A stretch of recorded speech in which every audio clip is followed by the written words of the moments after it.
লজ্জা করছে না আপনার নিজেরকে 14-15 বছরের ছোট্ট একটা মেয়েকে ঘরে বউ করে আনতে? এই প্রথম কথা ওনার সাথে আমার, কিন্তু উত্তর পেলাম না। লোকটা ফ্যালফ্যাল করে আমার দিকে তাকিয়ে আছে। ওনার হ্যাবলা মতো তাকানোর ভঙ্গি দেখে আমার রাগ শুধু বেড়েই যাচ্ছে। কি হলো, কিছু বলছেন না যে? কেন বিয়ে করলেন আমায়? আমার জীবনটাকে বিষিয়ে দেওয়ার জন্য? আমি না হয় মেয়ে মানুষ, আমাকে জোরপূর্বক বিয়ে দিছে পরিবার থেকে, কিন্তু আপনি তো পুরুষ মানুষ। কেমন পুরুষ আপনি যে নিজের থেকে এত ছোট একটা মেয়েকে বউ করে নিয়ে আসলেন? কেন, পুতুল খেলার জন্য নাকি বলেন? একটা কথার উত্তর না দিয়ে লোকটা ওয়াশরুমে চলে গেলেন। এদিকে আমার রাগের মাত্রাও অধিক হারে বাড়ছে। আমি আবার অতিরিক্ত রাগ উঠলে রাগের প্রভাবে কেঁদেই ফেলি। আধা ঘন্টা পার হয়ে গেল, লোকটা ওয়াশরুম থেকে এখনও বাইরে আসছে না। তাতে আমার কি? আমি তো এই অর্ধবয়স্ক লোকটাকে বিয়ে করতে চাইনি। বাবা মাকে এত করে বললাম এই লোকটাকে বিয়ে করতে পারবো না আমি। শুনলই না আমার কথা কেউ। পালিয়েও আসতাম রবির সঙ্গে, পরিকল্পনা করেছিলাম ওর সঙ্গে, কিন্তু পরদিন রাতেই বিয়ে দিয়ে দিল।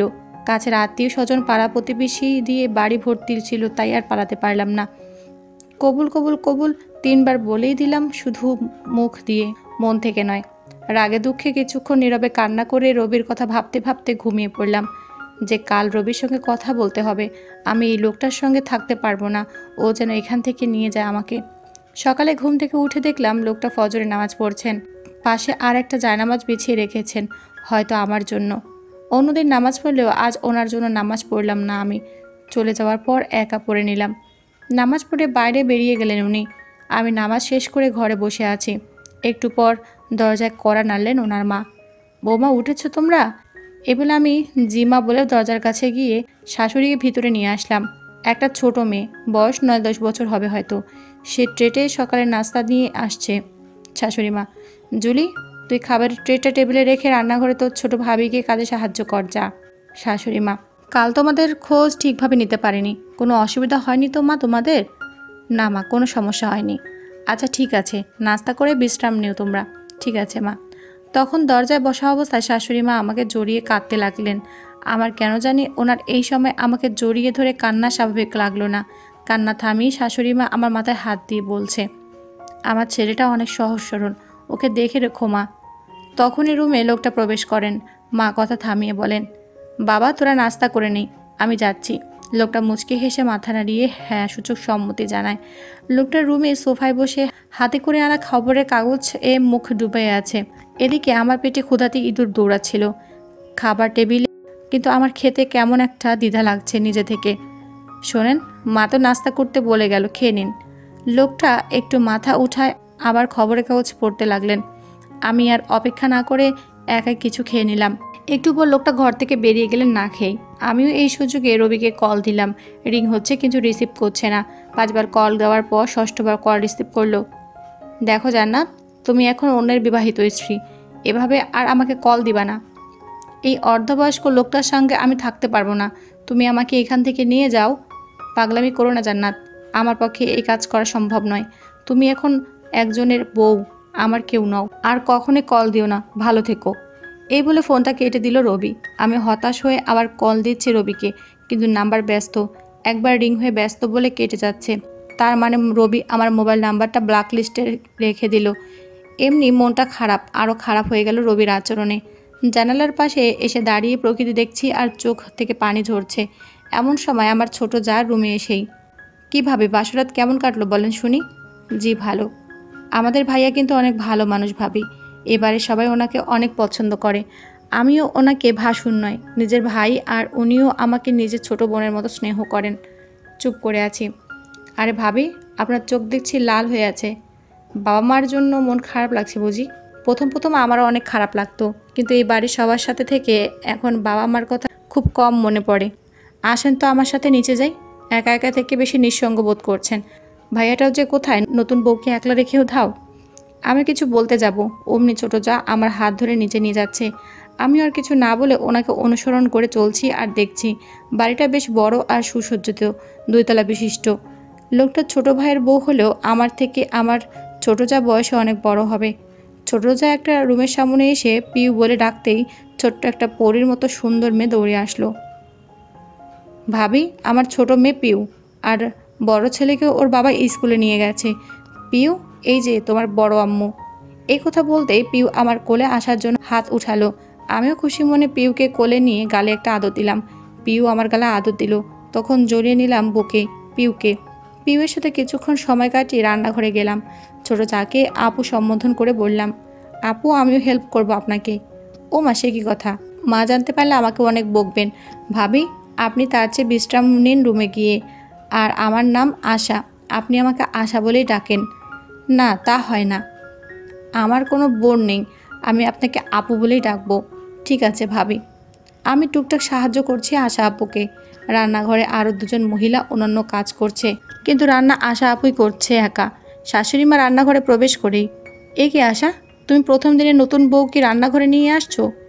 আশা আপু কিছু বলতে যাবার আগে আমি বললাম, না মা, আমি নিজে থেকে আসলাম, আর আপু তো আমাকে রান্নাঘরে ঢুকতে দিচ্ছিল না। ঠিক আছে বৌমা। আর আশা, তোমার ভাইয়ার ভাতের সাথে খাওয়ার জন্য মিষ্টি চাটনিটা করেছো? না মা, এখনও করিনি, সব কিছু রেডি, করে ফেলবো একটু পর। ঠিক আছে বলে আমার দিকে তাকিয়ে, বড় বৌমা, আমার ছেলেটা খাওয়ার শুরুতে কোনো কিছু টক মিষ্টি চাটনি ছাড়া খেতে পারে না বলে রান্নাঘর থেকে বেরিয়ে গেলেন। আশা আপু বেগুন তেঁতুলের টক দিয়ে চাটনি করেছে, আমি পাশে দাঁড়িয়ে দেখছি।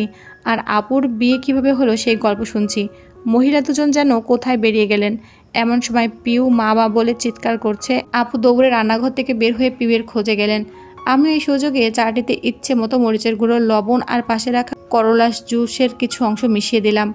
আমার শ্বশুরের ডায়াবেটিক্স, তাই তিনি করলা জুস খান করলার মৌসুমে।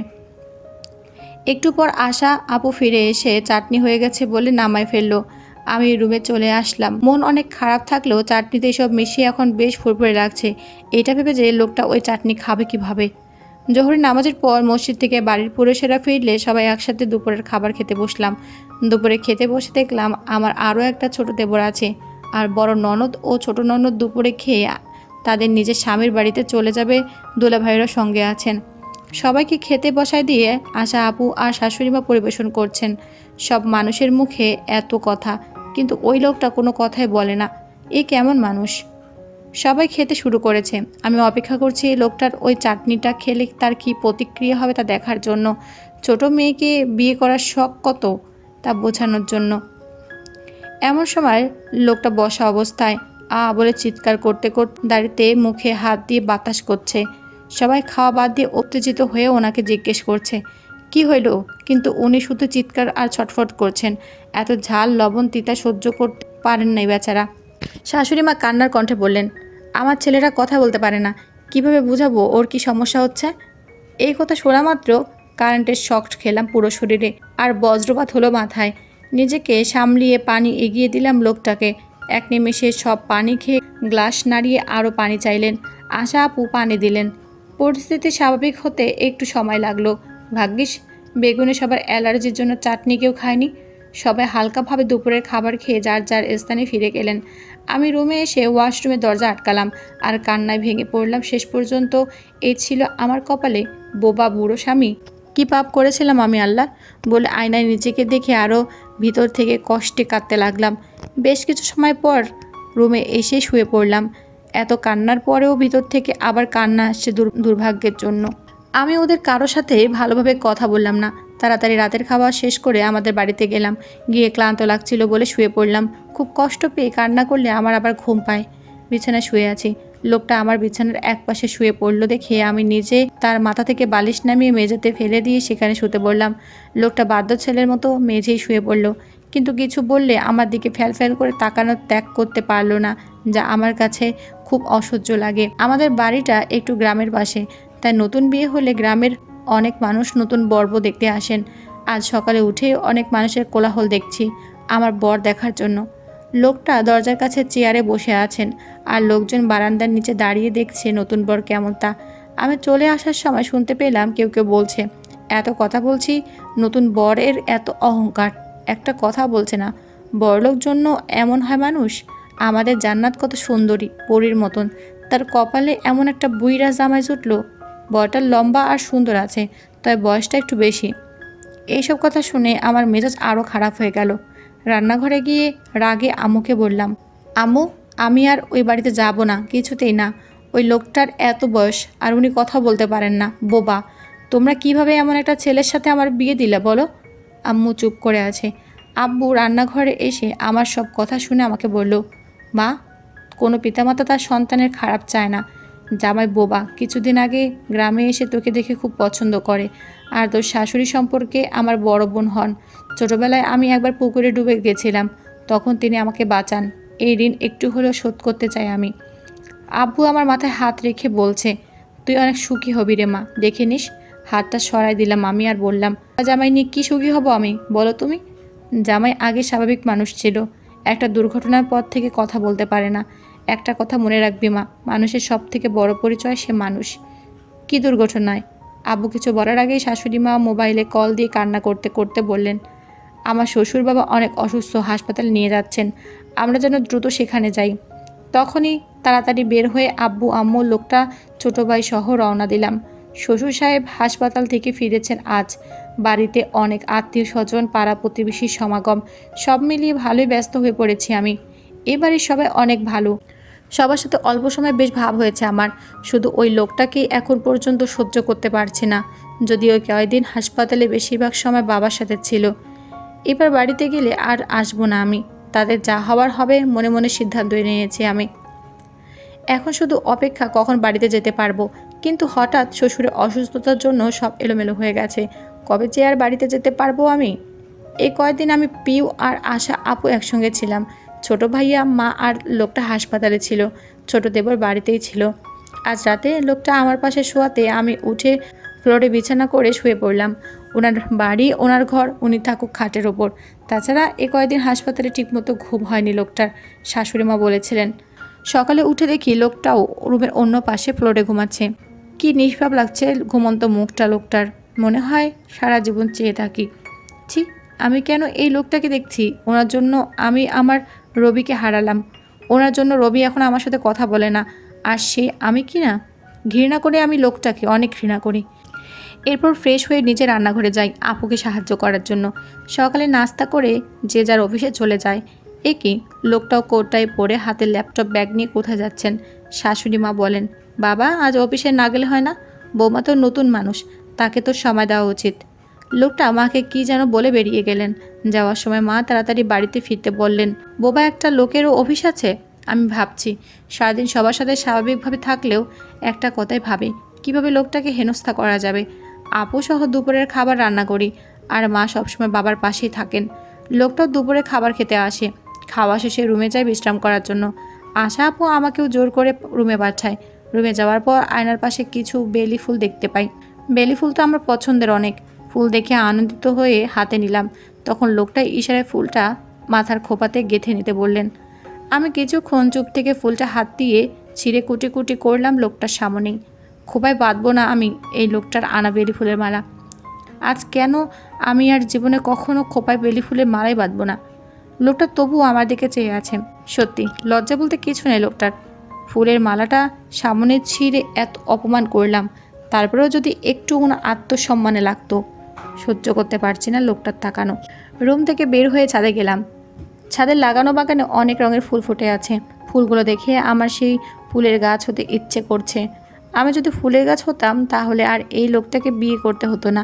ছাদে অতিরিক্ত রোদ থাকা সত্ত্বেও চেয়ারে পা তুলে আয়েশ করে বসে কোন ফুলের কী রং, কার আকৃতি কেমন তা মনোযোগ দিয়ে দেখছি। মাঝে মধ্যে কোথা হতে যেন ঝিঝি পোকার ডাক ভেসে আসছিল। রোদের তাপও কমে যাচ্ছে। সব মিলিয়ে মনোরম একটা পরিবেশ, ভালো লাগছে আমার। আজ আর ছাদ থেকে রুমে যাব না আমি। ফুলগুলোর সাথেই সময় কাটাবো আর ফুলের সৌন্দর্য উপভোগ করব ভাবছি। বিকেল হয়ে গেছে। আসরের আজান শোনা যাচ্ছে চারপাশে মসজিদ থেকে।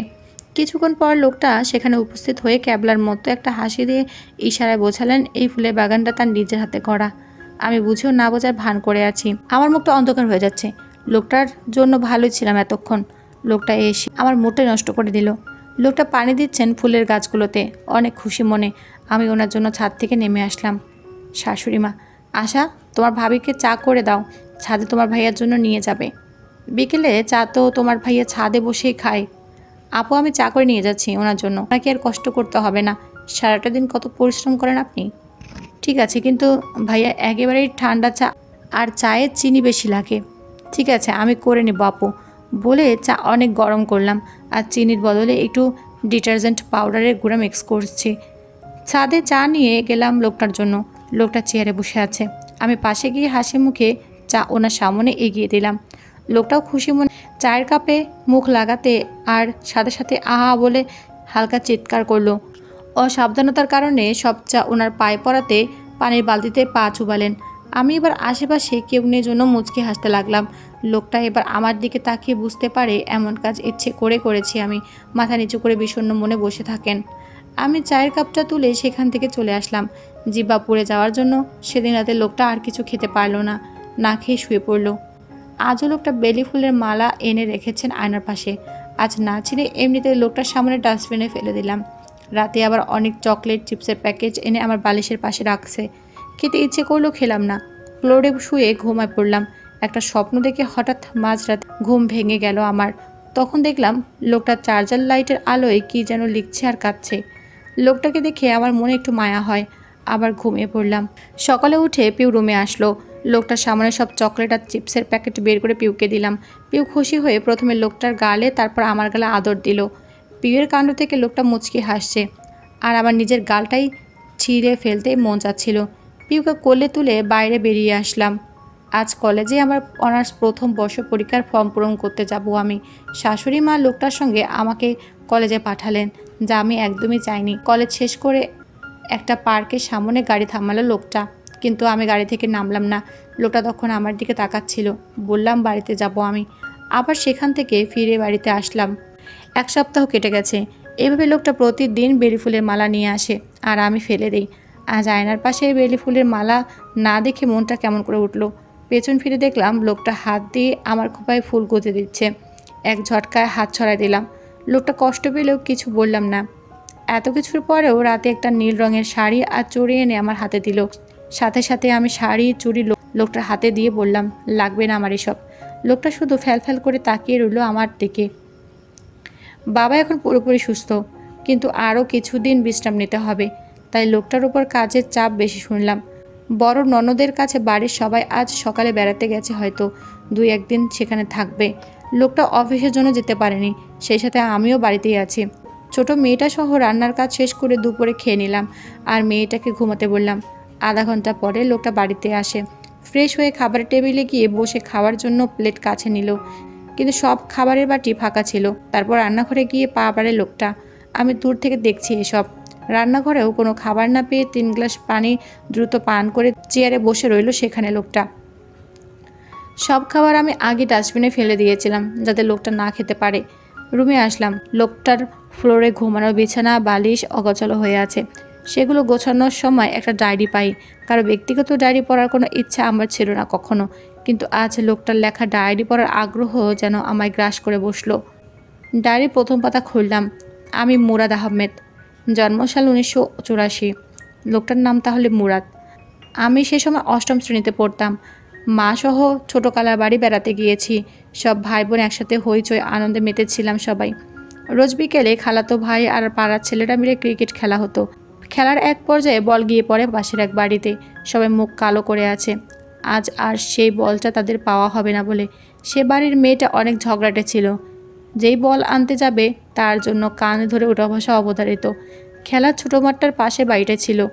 আমি নতুন জন্য সব জোর জবরদস্তি করে আমাকে পাঠালো বলটা আনতে। আমি বল আনতে গেলাম। দেখি একটা মেয়ে বলটা হাতে নিয়ে ঘুরিয়ে ঘুরিয়ে দেখছে। ভালো করে দেখলাম, এমন সুন্দর মেয়ে কী করে এতটা ঝগড়াটে হতে পারে। টানা টানা চোখ, জোড়া ভ্রু যুগল, যেন শ্যাম মেয়েটা সৌন্দর্য অনেক গুণ বৃদ্ধি করেছে। মেয়েটা আমাকে নতুন দেখে একটু অপ্রকৃতস্থ হয়ে গেল। আমি নিজে থেকে বললাম, ম্যাডাম বলটা আমার। মেয়েটা কোনো কথা না বলে বলটা আমার সামনে এগিয়ে দিল। বল নিয়ে ফিরে আসছি, কিন্তু মেয়েটাকে আরও একবার ভালো করে দেখতে ইচ্ছে করছে এখন খুব আমার। ঠিক তখনই মেয়েটা আমায় বলওয়ালা বলে ডাক দিল। সাথে সাথে ঘুরে দাঁড়ালাম। বললাম, আমাকে বলছেন? জি, আপনাকে। এ পাড়া আগে তো আপনাকে দেখিনি। কে আপনি?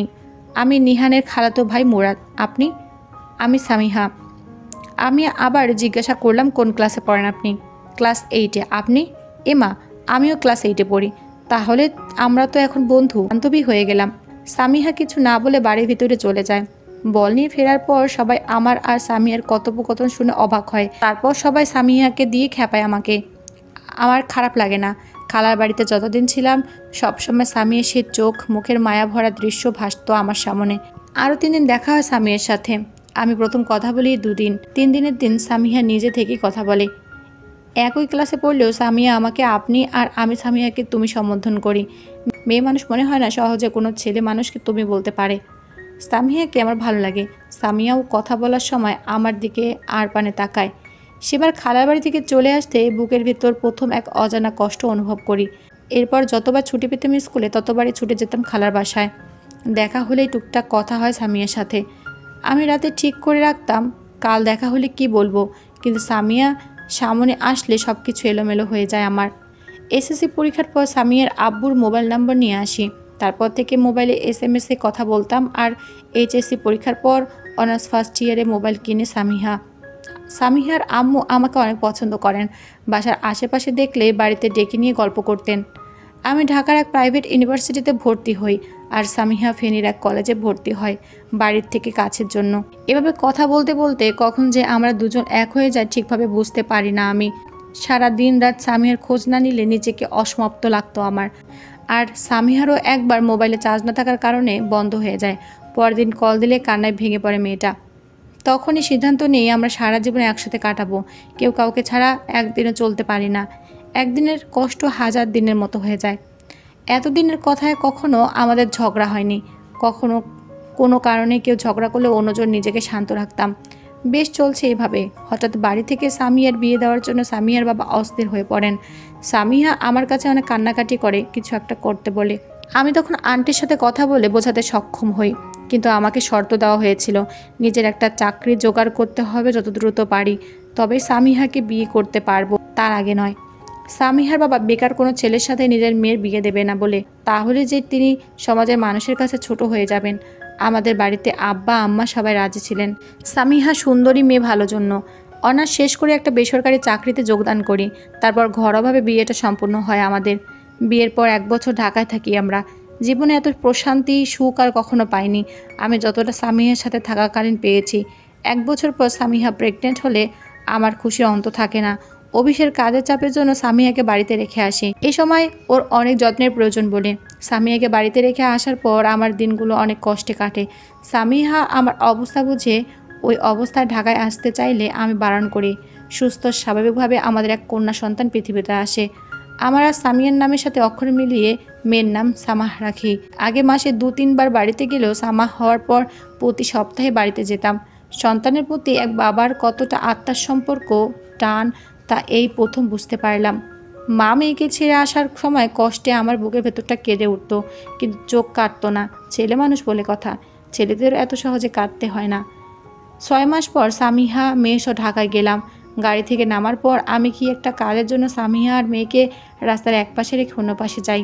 অন্য পাশে দাঁড়িয়ে আছি আমি। সামিয়া হঠাৎ সামাকে করে নিয়ে এ পাশে আসতে চাইছে। আমি হাত দিয়ে বারবার নিষেধ করছি যে আমি আসছি তোমাদের কাছে, কিন্তু সামিয়া কি বুঝলো কে জানে। আমার চোখের সামনে রাস্তা পার হওয়ার সময় একটা বাস এসে সামিয়ার উপর দিয়ে চলে যায়। আমি চিৎকার করে দৌড়ে ওদের কাছে আসি। মুহূর্তেই সেখানে অনেক লোক জড়ো হয়। সামিহার মাথার মগজটা রাস্তায় লাফাচ্ছিল, আর সামাহকে আমি দেখতে পারি নাই। কোথায় হারিয়ে গেছে আমার কলিজাটা। মাথায় মগজটা নিয়ে সামিহার রক্তাক্ত মাথার ভিতর রাখছিলাম আর আল্লাহ আল্লাহ বলে চিল্লাতে থাকি। তারপর আমার আর কিছু মনে নেই। অতিরিক্ত কষ্ট সহ্য করতে না পারায় আমার ব্রেন স্ট্রোক করে। বয়স কম থাকায় সেবার বেঁচে যাই, কিন্তু কথা বলার শক্তিটুকু হারিয়ে ফেলি আমি। অবশ্য আমি চাই না কথা বলতে, যেখানে আমার সামিয়া আর সামাহ নেই। গ্রামের বাড়ির সামনে ওদের কবর দেখে কবরের পাশে বসে কান্নায় ভেঙে পড়ি আমি। সে সময় পরিবারের মানুষ আমার কাছে অনেক মানসিক সাপোর্ট পাই। কোনোদিন রাতে ঘুম ভাঙলে আমার বুকের ভেতরটাই ভেঙে চুরমার হতো কষ্টে। চারদিকে হাহাকার, শূন্য লাগতো সব কিছু। এতটা খারাপ লাগতো ভাষায় বোঝাতে পারবো না। গলা কাটা মুরগির মতো ছটফট লাগে তখন নিজের। সবসময় নিজেকে ঘরভর্তি করে রাখতাম জন্য আব্বা ওনার ব্যবসার দায়িত্ব আমায় দেন। আমি কথা বলতে পারি না জন্য সব কিছু দ্রুত লিখে দেই। অল্প দিনে ব্যবসা সফল হই, কিন্তু কষ্ট লাগে খুব বাড়ির সামনে দুটো কবর দেখে। তাই সপরিবারে শহরে বাড়িতে এসে থাকা শুরু করি। এই 5 বছরে আল্লাহর রহমতে ব্যবসাটাকে সফলভাবে অনেক দূরে নিয়ে যাই। আজ অনেক বছর পর নানা বাড়িতে গেলে একটা মেয়েকে আমার চোখে লাগে, তার নাম আমার অজানা। এরপর আরও কয়েক পৃষ্ঠা ভর্তি লেখা। আমার আচরণের কথাই লিখেছেন মনে হয়। আর পড়তে পারলাম না। আমার চোখের পানি কোনো কথা শুনছে না। ডায়েরির পাতা ভিজে গেছে। মানুষের জীবনে এত কষ্ট, আমিও কত অত্যাচার করেছি। ডায়েরিটা বন্ধ করে ওয়াশরুম থেকে ফ্রেশ হয়ে ওনার আনা নীল রঙের শাড়ি আর চুড়ি পরলাম। খোপা করেছি, কিন্তু বেলি ফুলের মালা আজ কোথাও নেই। আবার চোখ থেকে পানি পড়ছে। নিজেকে সামলিয়ে চুল খোলা রেখে রুম থেকে বের হলাম। ওনার খোঁজে পুরো বাড়ির প্রতিটা রুম তন্ন তন্ন করে খুঁজলাম, কিন্তু কোথাও নেই। এখন আমার বুকের ভেতরে ঝড় উঠেছে, কালবৈশাখী। যতক্ষণ খুঁজে না পাচ্ছি ওনাকে, এ ঝড় থামবে না। ছাদের কথা ভুলে গিয়েছিলাম। হঠাৎ মনে হওয়ায় দৌড়ে ছাদে যাই। ছাদের একপাশে দাঁড়িয়ে পশ্চিম আকাশের রক্তিম সূর্য দেখছিলেন তিনি। এক দৌড়ে পেছন থেকে জড়ায় ধরে ওনাকে আর কেঁদে ক্ষমা চাই আমার এতদিনের আচরণের জন্য। তখন উনি আমার ঠোঁটে ওনার একটা আঙুল রেখে চুপ করতে বলে আমায়, সেই সাথে চোখের পানি মুছে দেয়। এপাশ ফিরে উনিও জড়িয়ে ধরে আমায়, মাথায় হাত বুলায়। খোলা চুল দেখে নিজে খোপা বেঁধে তার বাগানে কয়েকটা ফুল ছিঁড়ে গুজে দেয় খোপায়। সেই সাথে আমার কপালে তার দুই ঠোঁটে আলতো ভালোবাসার ছোঁয়া দেয়। আমি আরও শক্ত করে জড়িয়ে ধরি তাকে, আর বলি, সারা জীবন এভাবে জড়িয়ে থাকবো আপনাকে, যেন আমাদের কলিজা দুটো মিশে এক হয়ে যায়।